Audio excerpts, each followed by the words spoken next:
Começamos pela vergonha. Mas você não acha que você é uma pessoa sem vergonha? O Karnal perdeu o microfone. E as pessoas associam essa coisa da vergonha à timidez, né? Como... Não, são duas coisas... Exato, diferentes. Você não tem vergonha de ter perdido o microfone? Eu tenho uma citação pra começar o vergonha, tá? E eu já me expus em situações em que eu tô morrendo de vergonha.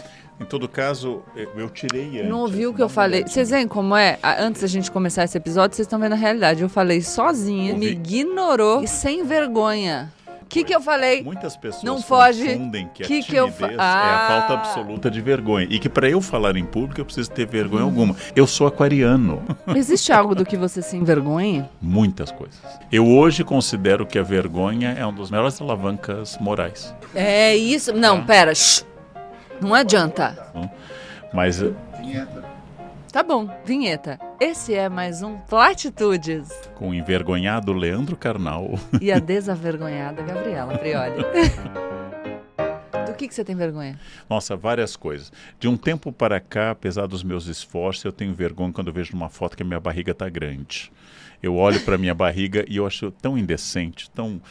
E olha com o meu esforço. Hoje eu caminhei 8 quilômetros. Eu fiz 1h10 de academia. Mas você tá lindo, que bobagem. É ótimo isso, é ótimo isso. E se a pessoa estiver carente, ela acredita. Não, uma bobagem. Eu queria começar esse podcast com uma citação do Frédéric Gross. Falei direito esse francês? Yeah. Ele me julga, tá? Mas eu não emito, eu só olho. Mas é suficiente. A minha mãe dizia que eu tinha olhos de fogo, mas eu não... É suficiente, eu faço as minhas pronúncias aqui, ele faz um... Não. Então, diz de novo. Tá. Não, pô, agora eu falei bom! Não, mas diz de novo o nome. Frédéric Gross. Pô, vai que legal. Plantar batatas. Deixa eu ler a citação que é boa. Dizemos em francês porque ele é francês, tá? Mas vamos adaptar. Dizemos, é uma vergonha.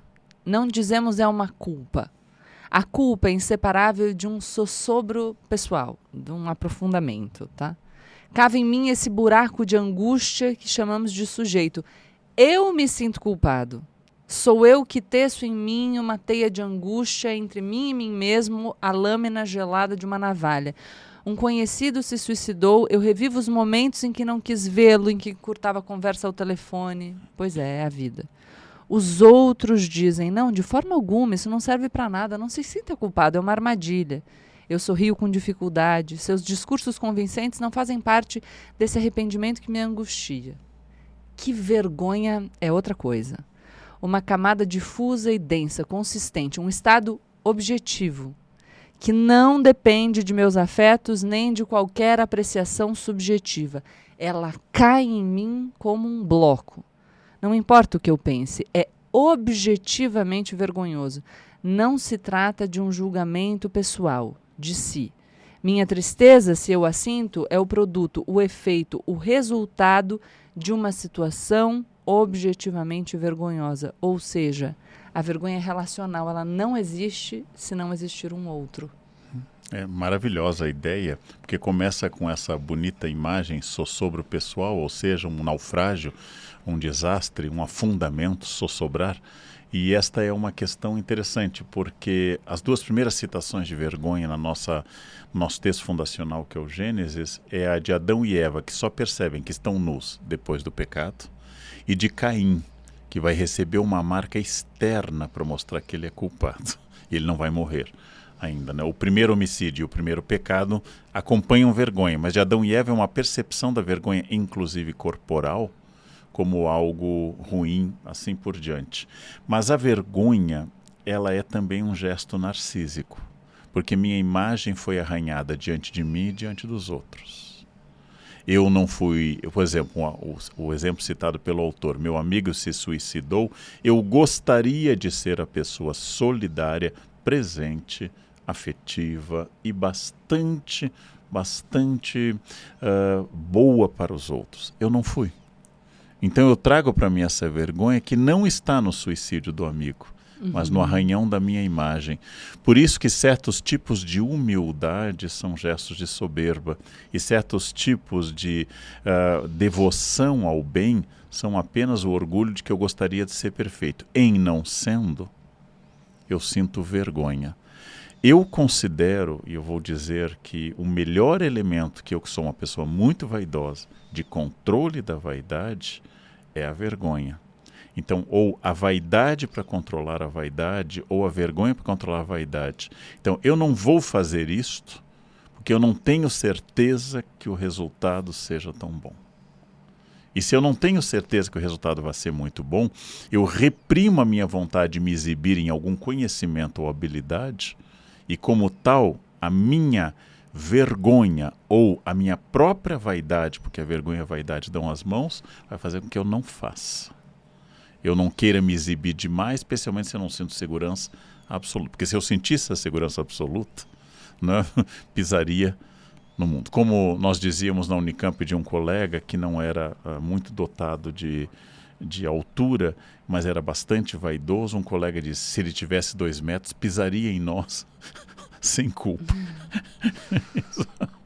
Então, eu considero que a humildade pode nascer como virtude ética ou como virtude religiosa, mas se eu quero realmente ser humilde, eu tenho que usar a vaidade. Por exemplo, vaidade estratégica. Se eu fizer isso, eu vou perder a relação com as pessoas, por parecer demais.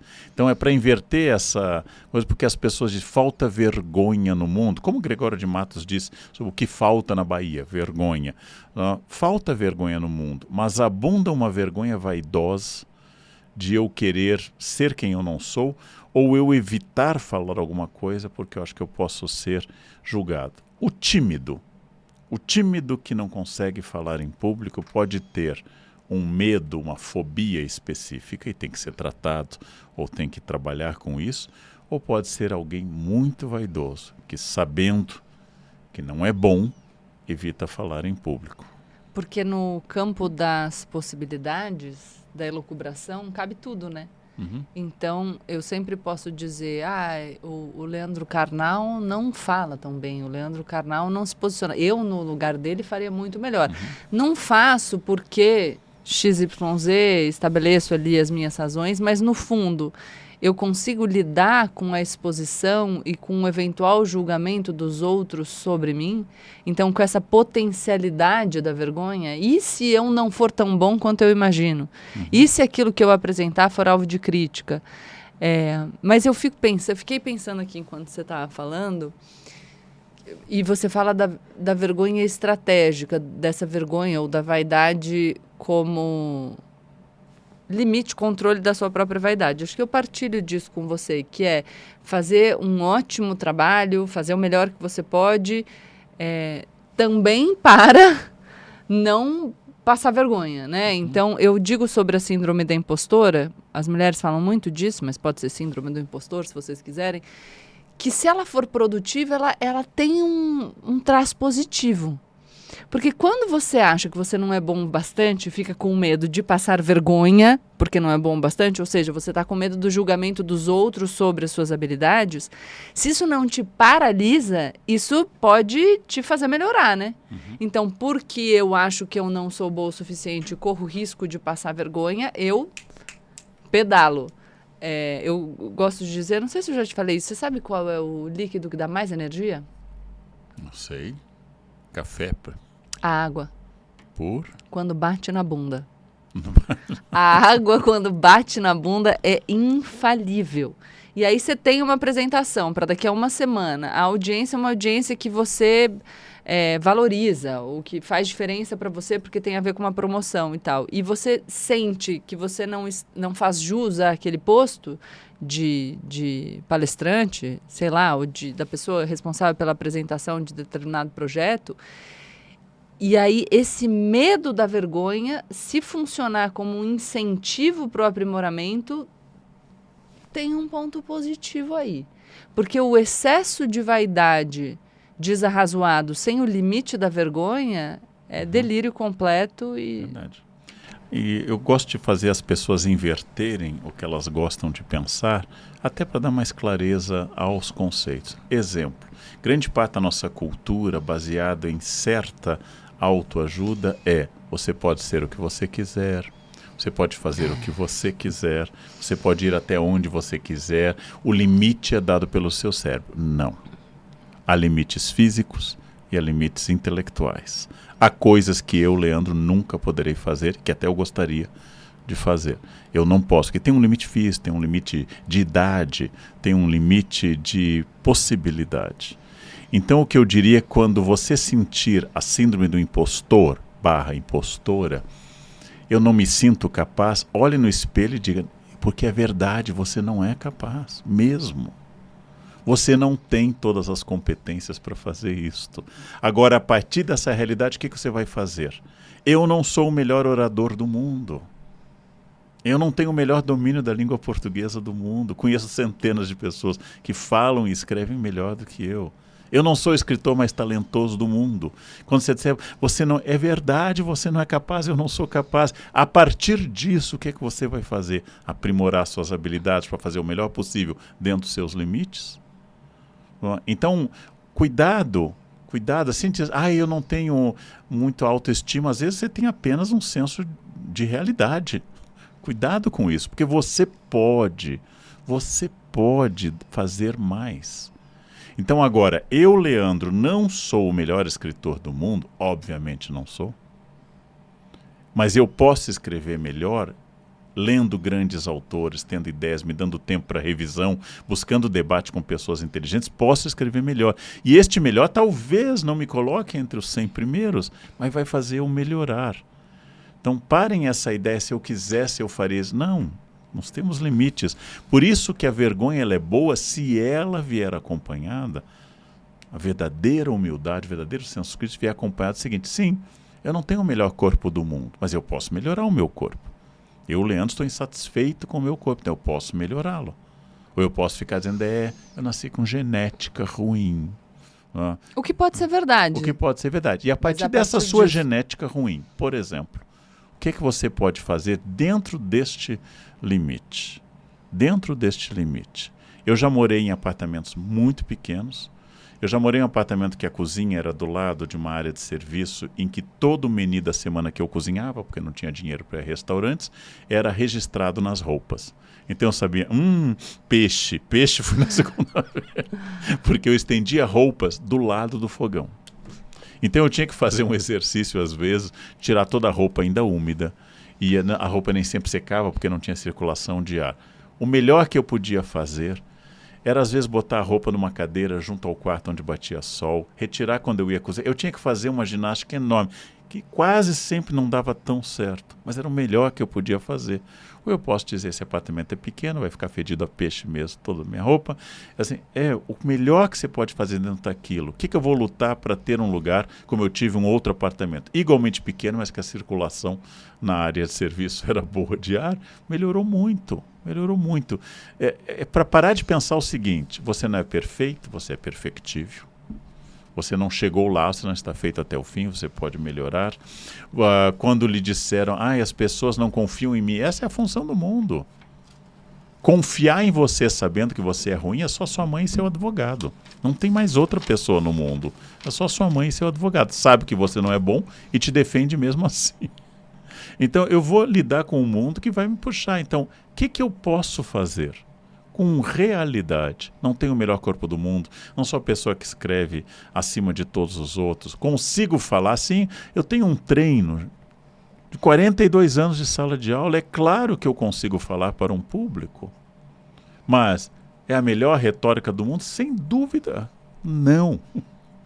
E este é um senso de realidade importante para você não delirar com a autoajuda que vai dizer que basta pensar que acontece, e para você não ser barrado por um sentimento narcísico que vai lhe dizer que você é inferior. Todos somos inferiores a alguém. Então o que eu vou fazer a partir disso? Todos somos inferiores à nossa potencialidade também. Sim. Não é nem... Verdade. Eu gosto muito desse pensamento que não é um juízo comparativo com o outro. Porque o outro não importa.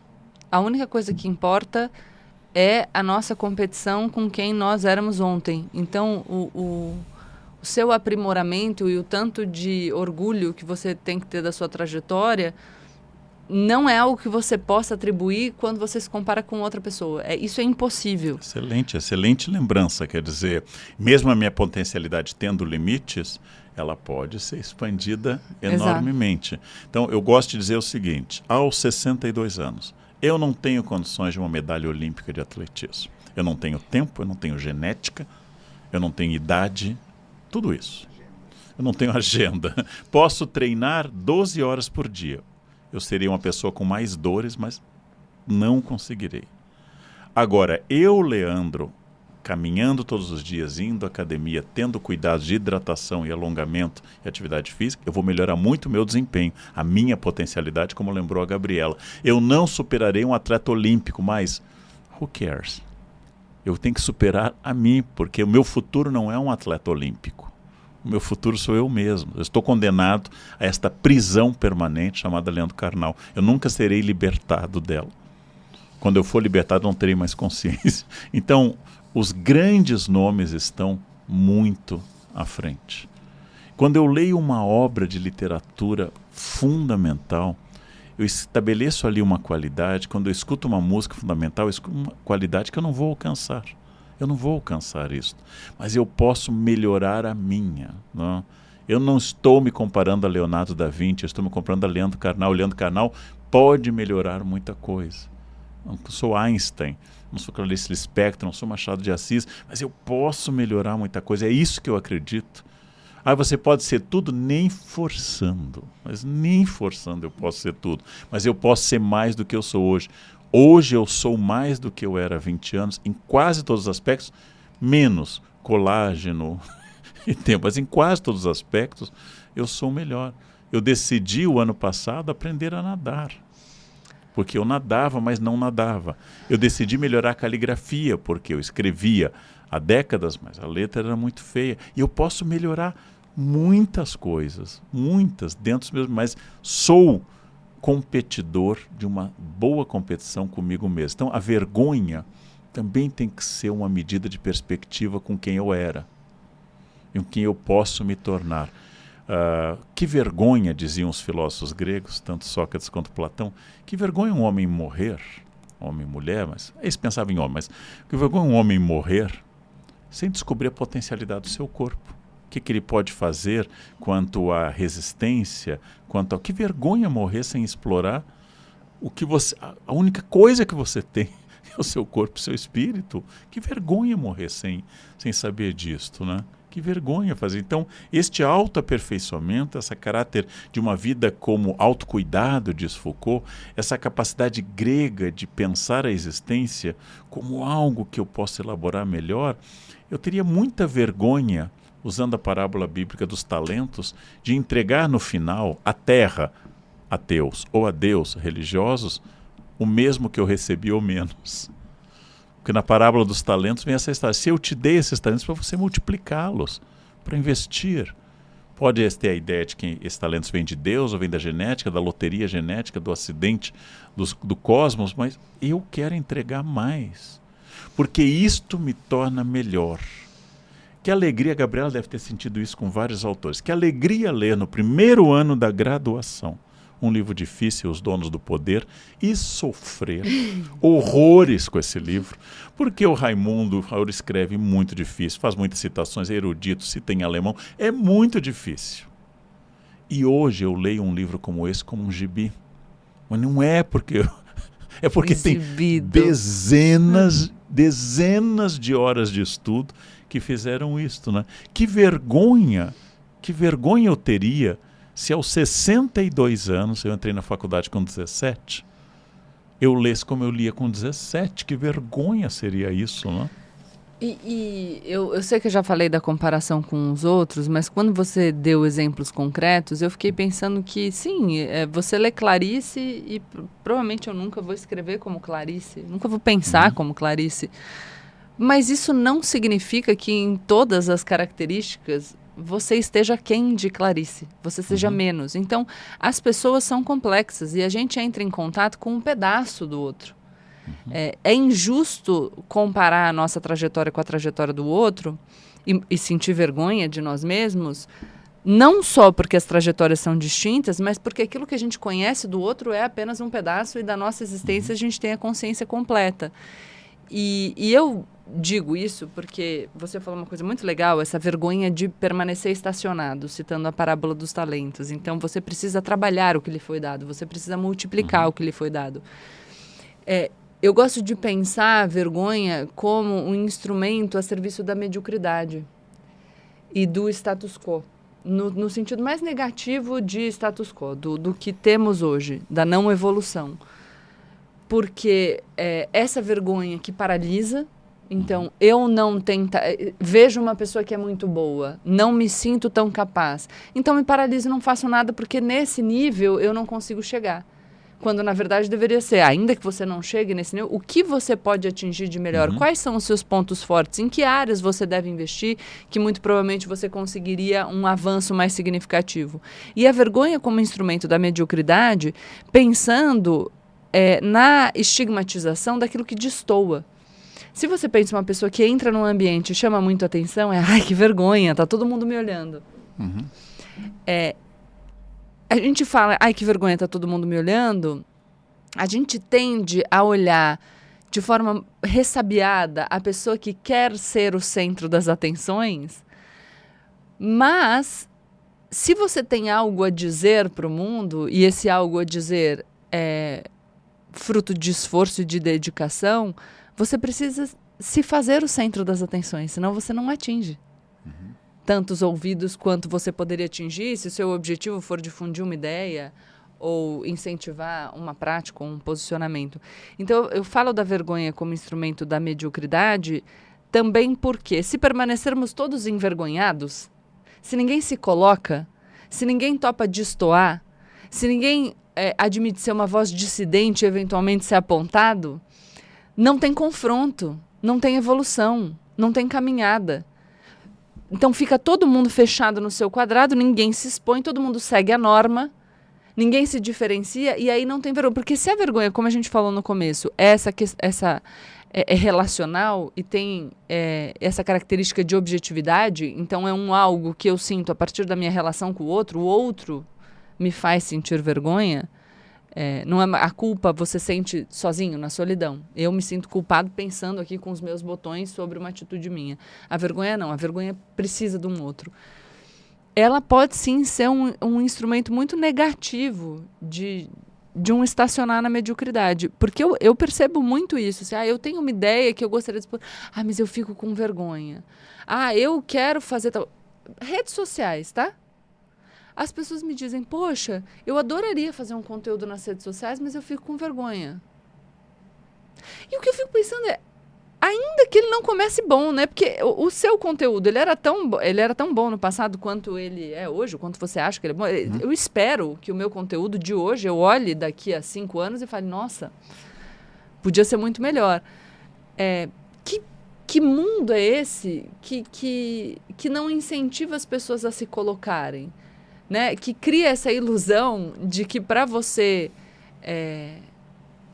reivindicar um espaço que não precisa ser gigantesco, você precisa ser o super-homem ou a super-mulher. E é uma grande mentira, né? Porque eu, enfim, convivo com muitas pessoas que são grandes lideranças, maravilhosas, expoentes nas suas áreas, e tá todo mundo aflitíssimo, todo mundo tem insegurança, todo mundo tem medo de passar vergonha, a não ser uns, enfim, loucos aí desajustados que realmente não tem nenhuma vergonha na cara, o que, em alguma medida, então fiz toda essa fala para dizer, em alguma medida eu admiro pessoa que não tem nenhum pingo de vergonha na cara, no sentido de, eu gostaria de ser um pouco mais desavergonhada e olha, que eu já acho que eu tenho uma pitadinha. Eu queria ter uma autocrítica menor. Você não? Eu, como professor, eu gosto de pessoas mais contidas. Como você ficou meu amigo? É por interesse, mas então... Você não tem vergonha de confessar isso? Não, porque... vamos aos passos que você identificou tão bem. Pelas 2 biografias que eu li, Clarice Lispector era muito angustiada, quase atormentada. Talvez o preço da inteligência colossal dessa mulher tenha sido a dificuldade quase total dela de relação com as pessoas. Ela Isso não significa que porque você não sabe se relacionar com as pessoas, você esteja ali pertinho de Clarice, hein? Vamos... E também não significa que os burros tenham sociabilidade. Mas significa o seguinte, há um preço a pagar por isto. O hiperfoco de alguns... Eu vou citar alguém que era tímido patológico, que eu vi apenas ao vivo algumas vezes. Nelson Freire, nosso maior pianista. Ele era um tímido patológico. Para ele voltar... para agradecer as palmas, vejam o documentário sobre ele, por exemplo, o maestro tinha que empurrá-lo para o palco, porque ele sabia se expressar de uma forma divina, com os dedos. Mas para ele falar, por isso que ele gostava dessas amizades muito fechadas, como ele fez com a Martha Argerich, por exemplo, durante muito tempo. 2 gênios do teclado, a Martha e o Nelson. Então, eu não quero ser a Clarice totalmente, porque eu vou dizer uma coisa absolutamente subjetiva. Escrevendo pior, não sendo um imortal da literatura brasileira, não serei lembrado como a Clarice, a minha vida tem menos dor do que a dela.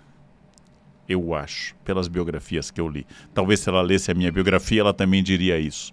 Se ela lesse O Alerta de Chuva. Ela veria a mesma coisa.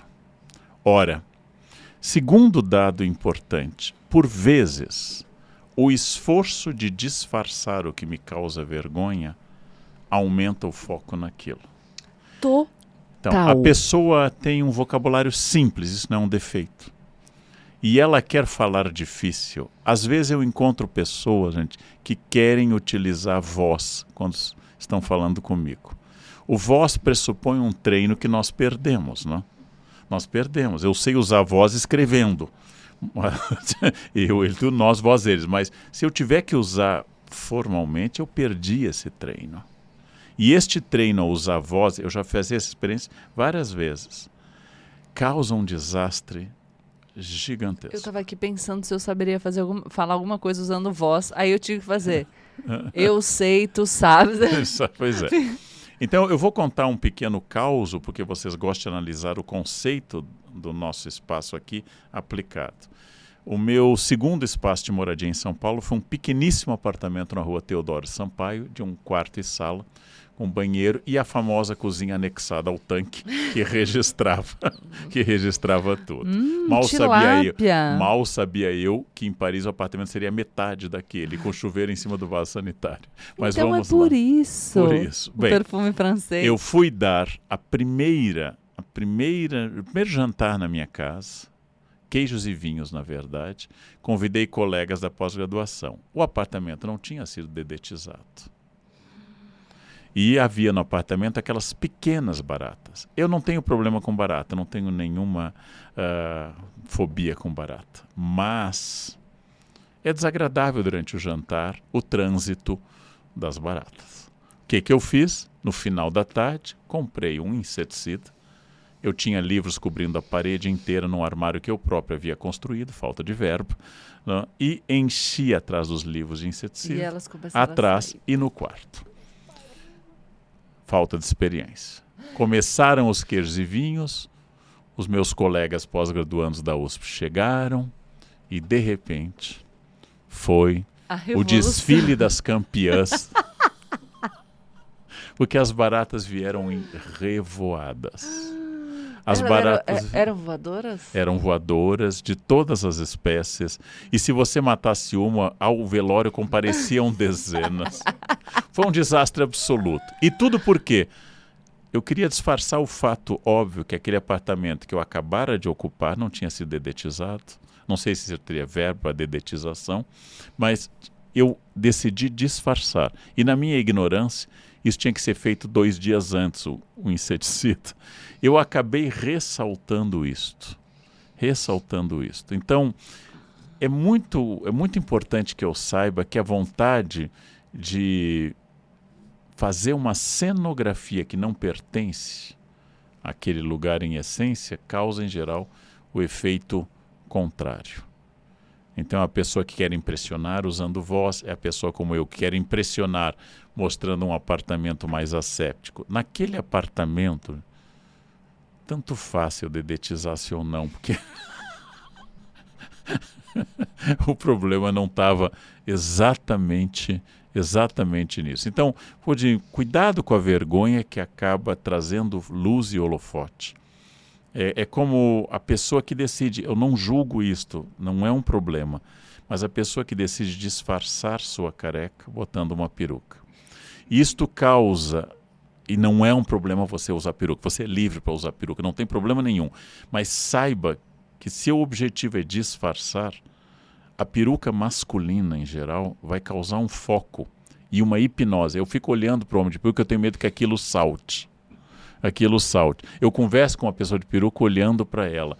De novo, você é livre para usar peruca. Use, não me escute, mas saiba que a sua vontade tem que ser assim. Eu quero chamar a atenção e não porque eu vou disfarçar.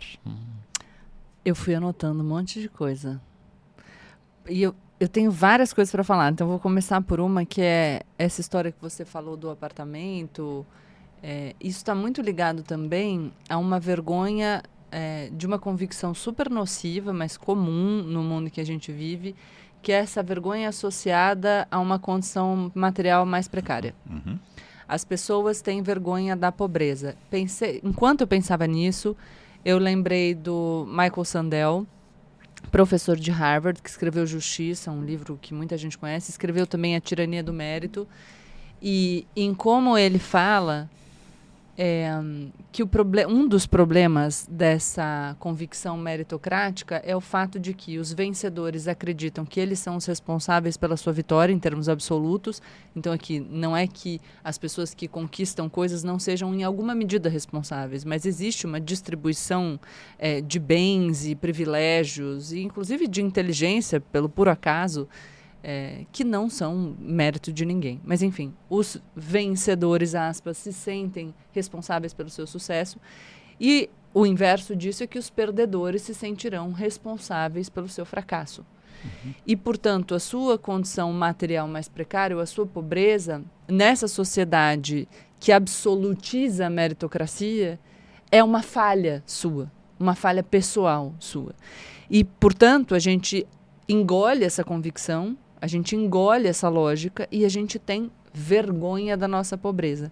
O que não causa só um desfile das campeãs das baratas, mas causa, por exemplo, a pessoa que está numa mesa com os amigos e bebe 2 águas e todo mundo bebeu cerveja e na hora alguém propõe, vamos dividir a conta igual? E ela, embora não tenha dinheiro para pagar por aquela conta dividida pelo consumo do álcool, que é mais caro, ela tem vergonha de dizer que não, que ela vai consumir as 2 águas.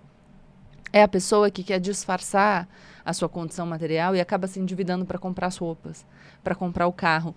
E aí, em virtude dessa vergonha, que é uma bobagem, acaba agravando a sua situação. Então, é importante que a gente fale sobre isso, e eu lembro uma vez que eu falei que a minha filha usa as roupas e suja as roupas e usa roupa manchada e tal. E alguém me falou, é fácil para você que tem dinheiro, porque ninguém vai achar que a sua filha está com a roupa manchada porque você não tem dinheiro para comprar outra. Eu falei, é por isso que tendo muito dinheiro hoje, eu mostro a Ava com a roupa manchada. Para que uma criança com a roupa manchada não seja sempre associada a uma mãe que não tem dinheiro para comprar uma outra roupa.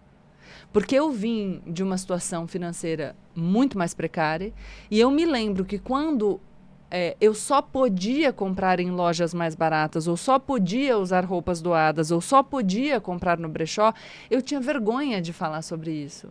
E à medida que eu vou ganhando mais dinheiro, eu falo, eu preciso falar sobre a roupa de segunda mão. Minha filha saiu da maternidade com uma roupa de segunda mão, com uma roupa de brechó, para dizer que isso não é vergonha nenhuma, que comprar uma roupa com preço mais barato é inteligência, é sabedoria, é ecológico e é financeiramente muito mais produtivo, porque o dinheiro que eu economizo eu posso poupar para ter liberdade, para conseguir ter independência. Então, essa vergonha de classe social é muito importante.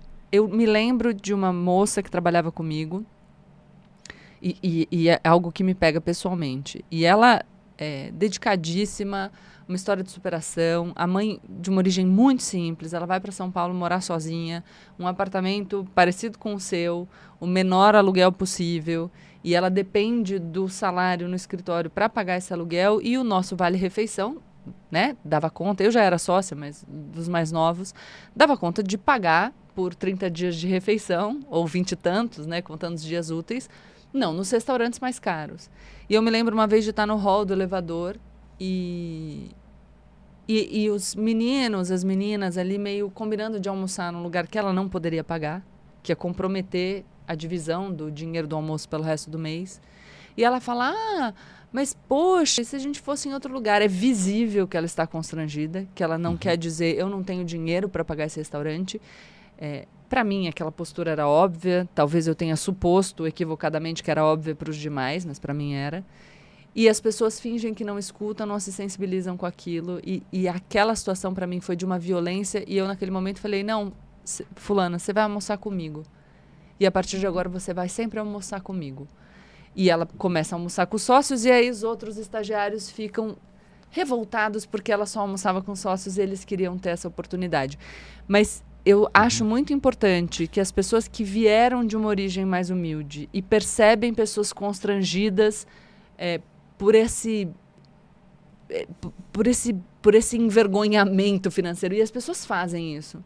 Quando eu comecei, eu venho da Vila Mangaló, quando eu comecei a circular, porque comecei a namorar com o Thiago, entre a elite paulistana, eu me lembro de sentir dor no corpo, de tão envergonhada que eu ficava, por perceber que as pessoas tinham um discurso que me excluíam o tempo inteiro. E parece de propósito. Você não é dos nossos. Você não pertence a esse lugar.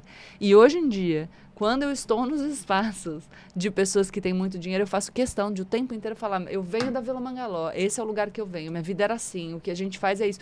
Porque eu acho importante para que essa não seja uma realidade que machuque tanto outras pessoas. Então, se por acaso você já sentiu essa vergonha financeira, não permita que esse bando de gente medíocre, infeliz e tapada piore a sua situação. Tenha orgulho daquilo que você faz. Viver com privação de dinheiro não é vergonha. Você precisa ser muito mais hábil para construir uma trajetória relevante a partir dessa origem. Você precisa ser muito mais hábil para gerir recurso vivendo com pouco. Então, tenha orgulho do que você faz em vez de ter vergonha. Primeiro ponto.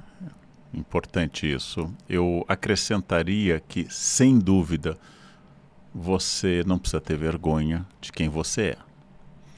Mas é importante saber que aquela agressividade de uma pessoa sobre a exibição de um bem é uma fala daquela pessoa e não é sua. Então também não incorpore isso. Não? Então, cuidado também para, além de você não ter vergonha de quem você é, de não estabelecer como limite, régua ou sarrafo de conquistas o outro. Porque a gente mais rica do que aquele outro. Então, cuidado sempre pensar, nossa, fulano está se exibindo. Ele está se exibindo porque ele precisa se exibir, ele deve sentir alguma dor, uma ferida narcísica, como diz Freud, um espinho na carne, como diz Paulo. Ele está se exibindo por causa disso. É um direito dele se exibir. É o que eu quero, e se eu quero isso, por exemplo, ele fez viagens, eu quero, o que eu estou fazendo para fazer essas viagens? Então é desagradável alguém se exibir, mas pense sempre, a pessoa não devia estar fazendo, mas ela está fazendo, não incorpore essa dor. Eu digo isso porque eu já aprendi a fazer isto, A única vez na minha vida, Gabriela, que eu senti o sentimento de inveja declarado, que eu achava que eu não tinha nenhum, foi com uma amiga muito querida, que vivia o melhor momento financeiro dela. E eu vivia o meu pior, por vários motivos. E ela me levou à casa dela e começou a mostrar. Acabei de comprar um tapete, 50 mil dólares. Eu disse, que bom, a minha luz estava atrasada. Acabei de comprar um tapete, 50 mil dólares. Depois ela mostrou um quadro de escola cusquenha que ela pagou 15 mil dólares. Eu não consegui ficar alegre por ela, mas esse problema era meu, porque ela não estava se exibindo. Ela confia em mim, ela gostava de mim como gosta até hoje, anos e anos depois.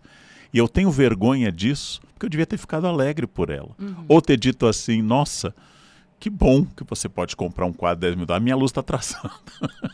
Eu poderia trazer minha dor à tona, mas ela é minha. E os meus problemas diziam respeito, inclusive, a descontroles meus, e não ao destino. Então, eu tenho vergonha deste momento que eu não consegui ficar feliz com alguém honesto, que ganhava seu próprio dinheiro, não roubou de ninguém e estava com toda a razão comprando, como hoje eu compro algumas coisas. Adorei essa sua consideração. Você tem toda a razão e talvez a minha fala pudesse ser mal interpretada nesse sentido. E o que eu quero dizer é, só haveria problema se ela falasse, comprei esse tapete para nós dois dividirmos os $15 mil. Sim, aí sem ter te questionado. Entende? Esse constrangimento do outro. Bom, aí teria que doar um rim naquela ocasião. Mas o que eu acho é, a vida que o outro vive, imagina, nem faria sentido que eu tivesse esse discurso de que a gente não pode comprar o que a gente quer se o dinheiro é fruto do nosso trabalho honesto, porque eu compro um monte de coisa. Você sabe bem. Você é muito consumista, você não é despojado como eu. Eu sou mesmo. Eu sou super despojado. E você sabe, não é nada. Mas você sabe que um pouco do consumismo é também consequência daquela garota que queria muito e não pôde comprar. Então Essa demanda contida, ela é terrível. E eu falo que eu tenho desejos que eu acho que são razoáveis e eu tenho desejos que acho que são tontíssimos. E eu me permito, se eu posso, com saúde financeira inclusive, satisfazer os meus desejos que são tontos. Eu não estou falando que todos os meus desejos são razoáveis, não. Tem um monte de desejo bobo. Mas é assim, as pessoas têm desejos bobos, não sou eu que não vou ter. O que eu digo que é constrangimento é você achar que você é menos porque você não pode comprar alguma coisa. E você não é. Ponto. Então, não se sinta constrangido a dividir a conta. Não se sinta constrangido a ir no restaurante. Diga abertamente, sem vergonha. Gente, esse eu não posso pagar. Se alguém chegar para mim e falar, vamos dividir um jatinho para a gente voar daqui para os Estados Unidos, eu vou falar, gente, adoraria, mas a não ser que vocês queiram me levar de carona, não vai dar para mim. Numa boa. Ou, mais interessante, né? Você pode pagar um jatinho para os Estados Unidos. Eu sei. Você pode. Só que vai significar que você vai sangrar reservas. E você vai gastar com dor para uma experiência de algumas horas, você vai gastar o que você tinha planejado para trocar seu carro, etc. Então não pode. Não é que a gente não possa fazer alguns gastos, mas tem que ter cuidado, inclusive. E tem que ter cuidado com essa ferida, que é demanda contida, porque em nome disso que muita gente, quando entra em posse de algum dinheiro e vem de uma tradição de privação, em primeiro lugar quer redimir a família. Minha pobre mãezinha não tem casa. Meus irmãos trabalhadores nunca tiveram um carro. E é por isso que tanta gente que ganha um prêmio, uma loteria, um Big Brother, um ano depois... não tem nada. Não tem nada, gente, porque essa demanda contida é um péssimo conselheiro. Ela deve lhe trazer a seguinte ideia: sim, você tem que retribuir a sua mãe se ela se esforçou e você conseguiu dar um passo. Você tem que fazer isso mesmo. No limite responsável. Cuidado que para continuar salvando pessoas afogadas, você tem que saber nadar bem. Porque senão nós teremos 2 afogados. Então, essa é uma questão importante, não? E nós estamos falando de dinheiro, mas eu já tive vergonha de várias coisas. Vou dar um exemplo de outra vaidade. Isso aqui está muito psicanalítico, não? A minha orientadora defendeu a titulatura na USP, Janice Teodoro, e convidou para a banca o professor Antônio Weiss, dicionarista. E para mim, até hoje... Puta, que medo.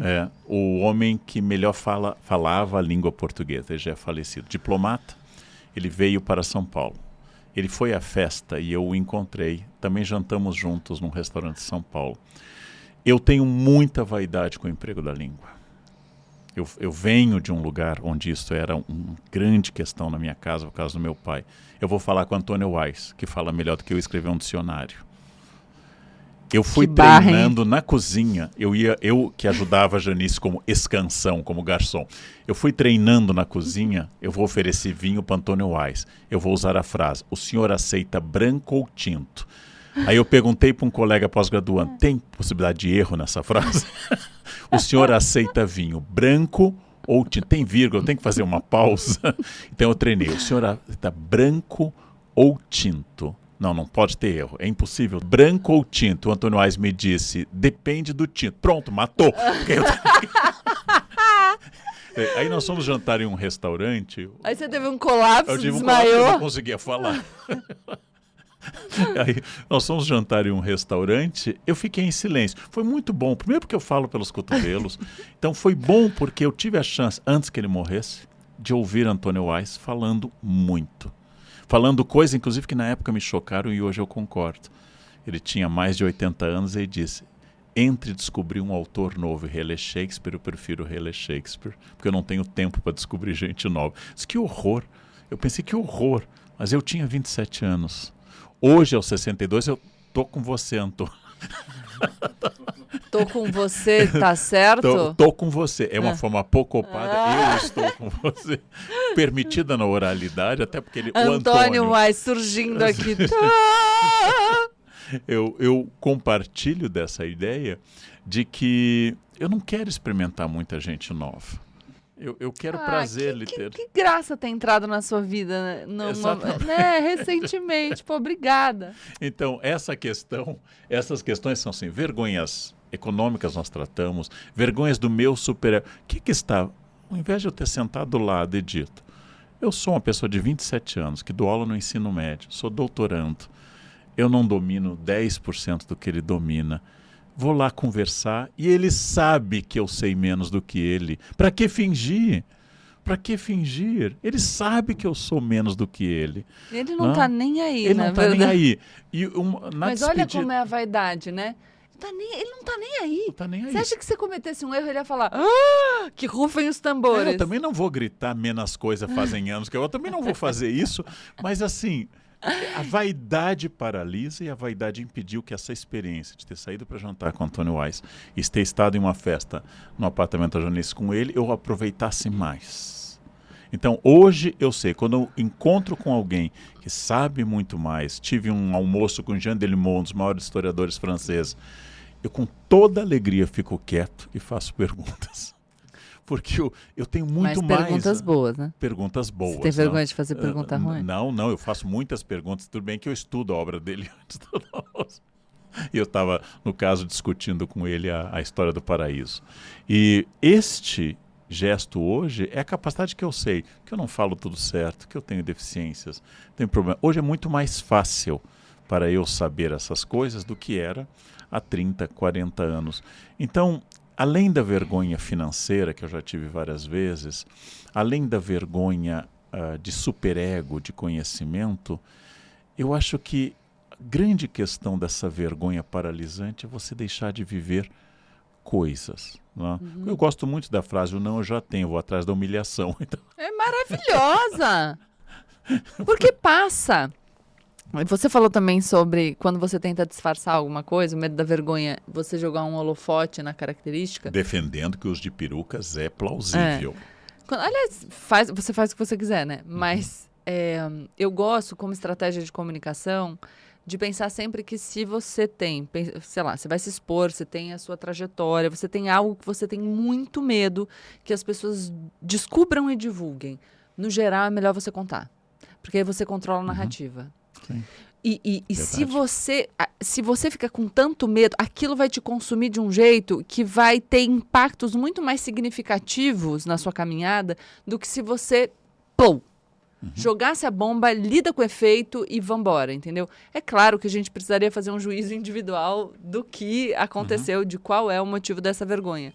Mas essa ideia de controle da narrativa, daquilo que você acha que te desfavorece, é muito bom, principalmente numa época de redes sociais, em que as coisas viralizam tão rápido. Você expõe, você controla a narrativa, funciona muito bem. Agora eu queria saber de você, eu vou dar a minha opinião antes, e o Igor entrou aqui justamente quando a gente vai falar disso, que é a história da vergonha alheia. Aí olha a pessoa fazendo, tenho vergonha alheia. E o Igor diz, vou expor, que ele tem muita vergonha alheia. Eu acho que vergonha alheia, não vou dizer em todos para te salvar, para te dar uma saída, é a sua falta de coragem gritando. Você olha o outro, você olha o outro se colocando e aí você fala, eu sinto vergonha por ele. Tanta coisa em você para sentir vergonha, tu vai sentir vergonha do outro?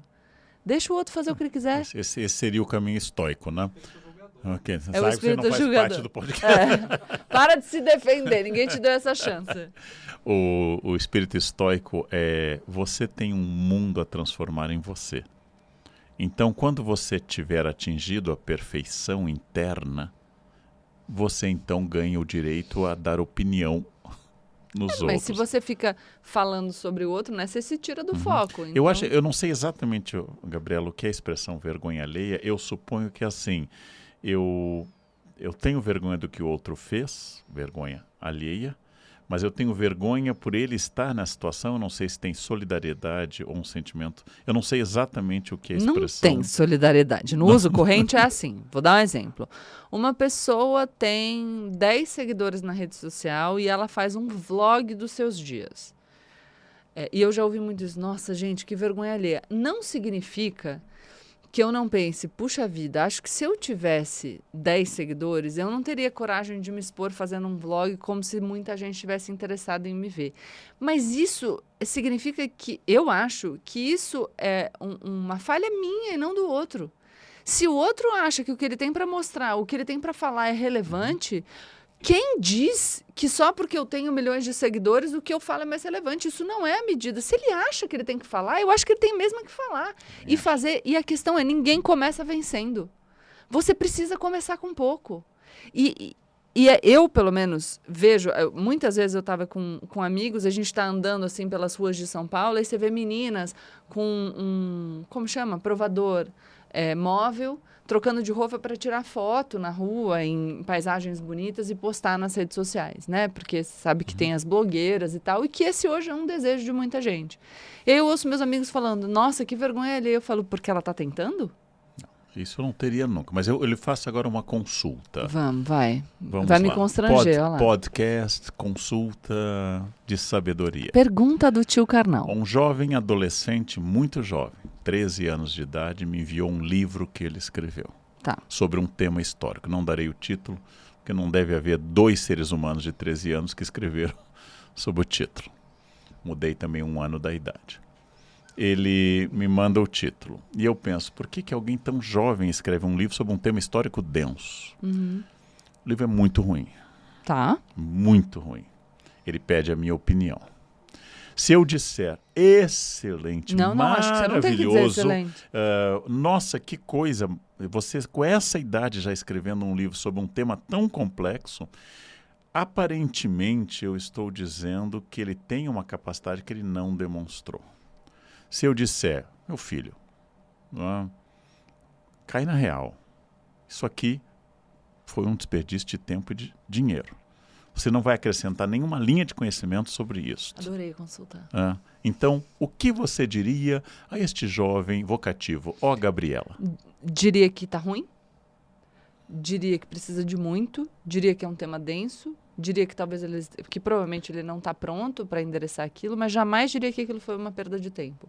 Porque ele só vai ter esse seu feedback que é valiosíssimo, que ele precisa ter maturidade para aceitar, se ele escrever e te mandar. Se ele não tivesse escrito aquele livro e não tivesse te mandado, ele não teria inputs sensacionais vindos de uma pessoa como você para orientar a carreira dele. O que eu digo é, a gente morre de medo de falhar, morre de medo de lançar um produto, morre de medo de se apresentar no mercado, morre de medo de fazer o conteúdo na rede social. O que a gente precisa é ter coragem de meter as caras e receber o feedback. E não achar que o feedback negativo é uma ofensa pessoal. Entender o feedback negativo como a possibilidade que a gente tem de se aprimorar. E para isso você não pode ter vergonha de errar. Você precisa desejar o erro e desejar que a pessoa... Porque esse é o problema. O problema não é... O problema é que as pessoas... Vai voar. O problema é que as pessoas não aceitam feedback. O problema é que você vai se sentir constrangido. Olha que legal, vergonha. A não dizer que tá ruim com toda sinceridade, porque as pessoas vão achar que você, com perdão do termo, é um filho da puta, se você for sincero. Quando, na verdade, a sinceridade é o melhor que você pode entregar. Você estaria fazendo mal para essa pessoa se você mentisse sobre a qualidade daquilo. Porque você diria que tá bom, ela ia lançar, ia acreditar que tá bom. Porque lançou, o livro veio pronto. Então, tudo bem. Mas ela não ia aprimorar o livro. Ela ia ficar estacionada ali. E o melhor que você pode fazer, e eu digo que essa é a função do professor, já contei aqui a história daquele meu professor de Portugal, pensei até em ir atrás dele, tá? De tanto que eu tenho falado dele. Que me descascou. E foi a melhor coisa que ele poderia ter feito por mim, porque aí eu percebo que eu preciso mudar. Quando você lança o piloto do seu projeto e as pessoas dizem, tá uma porcaria, você pode dizer, tá uma porcaria o quê? E a partir desse feedback você melhora. E se você fica com tanta vergonha que você só fica trabalhando aquele protótipo na sua imaginação, você não tem a chance de melhorar. Você gasta um tempo significativo, a dificuldade de retorno sobre o investimento, porque tempo é investimento, fica muito maior. E você perde a chance de direcionar a sua produção de maneira efetiva para aquilo que tem que ser melhorado a partir do feedback do consumidor. Ou da pessoa a quem você acha que... Eu imaginei que foi o que eu fiz em dizer que é notável que alguém tão jovem tenha escrito sobre um tema tão complexo. É notável essa ambição. E que, naturalmente, uma pessoa que está no início do ensino médio ainda não leu tudo o que é possível sobre um tema complexo. Segundo, não tendo curso superior de história, não tem domínio teórico. E não tendo domínio teórico, comete erros teóricos. Eu disse que se ele seguisse os 3 ou 4 melhores autores sobre o tema, que curiosamente não apareciam na bibliografia, ele cresceria. Olha que legal. Ele só conseguiu isso escrevendo o livro, Karnal. Exatamente. E que eu disse que o maior desafio dele seria o seguinte, que no seu segundo livro considerasse o primeiro inferior. E no terceiro considerasse o segundo inferior. E o que eu diria para ele, acrescentando, que hoje em dia tudo permanece de maneira muito mais significativa do que no passado. E que, portanto, ele ter publicado um livro com essa falha metodológica, enfim, teórica e tudo mais, pode ser uma mácula na trajetória dele. Porque mesmo que ele melhore muito, esse livro publicado já, então ele foi dado ao conhecimento do público. Então que ele adote um método de fazer as coisas diferente. Ele poderia ter se aproximado de você de uma outra maneira, com um manuscrito ainda não publicado, e dito, olha, eu sou um jovem de 13 anos, eu tenho interesse por esse tema, eu escrevi isso, eu gostaria muito que o senhor pudesse ler. Se você leu o já publicado, provavelmente você leria o que ainda não tinha sido publicado e poderia dar esse feedback sem ele correr o risco de ter essa mancha marcada na vida dele de uma maneira que pode ser importante para a construção de uma carreira. Então, esse seria o meu feedback. Eu tenho sempre medo do poder esterilizador da autoridade. É o caso de Monteiro Lobato com Anita Malfatti em 1917. O trauma que Monteiro provocou em Anita, por uma série de motivos, se estendeu por muito tempo. Eu tenho medo de, no alto da minha idade e experiência, eu certamente não lançaria um livro com a idade dele. Eu vou dizer quase que assim, eu estou aqui no Ballet Bolshoi, e aí eu vim assistir essa apresentação na escolinha tal de dança folclórica, e aí eu vou dizer, mas comparado com o Bolshoi, isso aqui é um horror. Mas acho que não foi isso. Você não disse o comparado com. O que você falou o que eu falei, o quanto faltava, mas sempre assim, sempre dizendo com cuidado o que eu acredito, você pode melhorar. Sim. Eu tenho muita alegria de ter vergonha dos meus primeiros textos. Eu tenho muita... Você sabe que eu já usei texto meu em aula de pós, sem dizer o autor, para os alunos analisarem. E acharem ruim. Acharem ruim. E eles acharam ruim. No final eu digo que é meu. Eu falo ruim. Toda vez que eu falo ruim, ele fala acharem ruim. Tentar restaurar uma palavra dissílaba. Eu sei que é ruim. Ruim é mais anasalado, né? Então, isso é uma questão muito importante de dar chance de melhoria, dar chance de crescimento, de desafio. Não? Precisa passar vergonha, gente, para crescer. Entendeu? A gente precisa se dessensibilizar para vergonha. Precisa meter as caras. Vambora. Quem que não passa vergonha? Quem não faz nada? Todo mundo vai passar. Libera a vergonha, gente.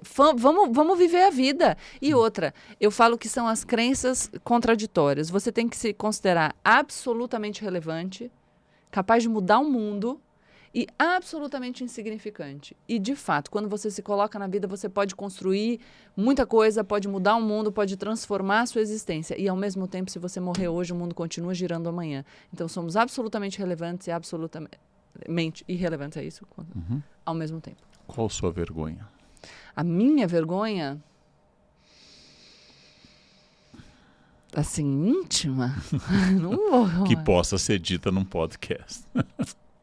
De família, como o nosso. Ai, gente, que horrível. Que vergonha. Não vou falar essa. Isso, mata. Para a audiência subir, você tem que revelar algo. Não. Peraí que eu vou falar outra.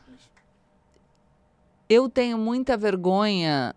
Não muita, mas eu tenho vergonha de falar de maneira tão categórica para as pessoas se colocarem, então eu me envergonho das vezes em que eu titubeei e não me coloquei na vida. Eu tenho vergonha disso, dessa incoerência, entende? Nossa, isso parece resposta de RH, porque você Mas disse eu não assim, vou contar. Você disse assim, eu tenho vergonha de não ter sido Gabriela Prioli. Exatamente, mas eu tenho, porque Qual o seu defeito? não é, eu Perfeccionismo. divulgo, eu tenho muita vergonha da incoerência.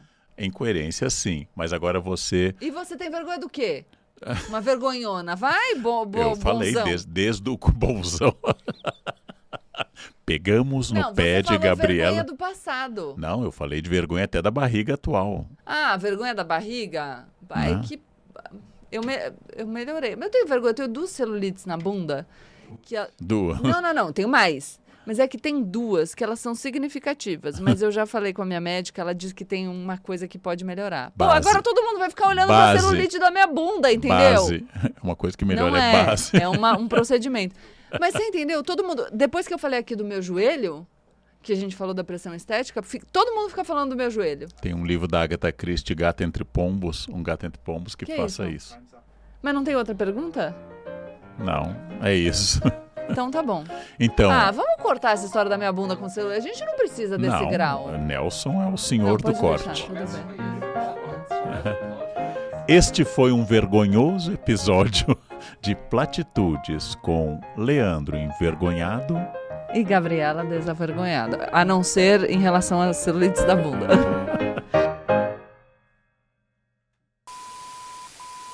Não, mas eu não tenho vergonha também. Eu vivo. Não achou? Dá uma olhadinha na camisa que está... Vamos fazer um programa sobre Uma controle? olhadinha na camisa. O que você acha? O carnal saiu. Eu vou falar sozinha, então. Faz umas perguntas aí, Nelson. O que é sem vergonha? O que é sem vergonha? Que a vergonha, eu vou defender aqui nesse podcast, ela é objetiva, ela depende de um outro, ela não é subjetiva. Então é uma pessoa que se distancia do julgamento. Hipertrofia do outro. Gostei do termo hipertrofia, vocês não estão ouvindo o que ele tá falando, mas ele falou assim, vergonha e hipertrofia do outro. Sim, um pouco tudo bem, mas o excesso é muito, dá pro outro, muito poder. Diz que não me quer, olha nos olhos e diz, vamos lá. Se o coração tá querendo falar, e olha nos olhos... Vamos tentar Tá bom. começar. E quando você chega... Eu estava cruzando as pernas na tentativa de... Quando abriu a primeira e eu caí... Vamos pra cima, são Não, braço, são desculpa. braço. Porque eu ainda ia falar que quando você chega no banheiro, piora, né? Porque Não, e assim... muito medo esse de provocar esse vergonha em é o pé alguém. do pavão, né? Segundo o mito, Juno criou o pavão como a ave de pluma mais vistosa, mas deu pés horrorosos. Você tá falando que é a celulite da minha E bunda? aí o pavão Eu disse sou assim, linda? eu tenho a melhor pluma do mundo, por que meus pés não são bonitos? Assim, ninguém pode ter tudo. É isso que você pensa da minha celulite na bunda? Ninguém pode ter tudo. Obrigada. A sua resposta de RH foi ótima. O que você tem vergonha de não ser tão brilhante sempre? Ai, pá, não foi isso. Nossa, gente.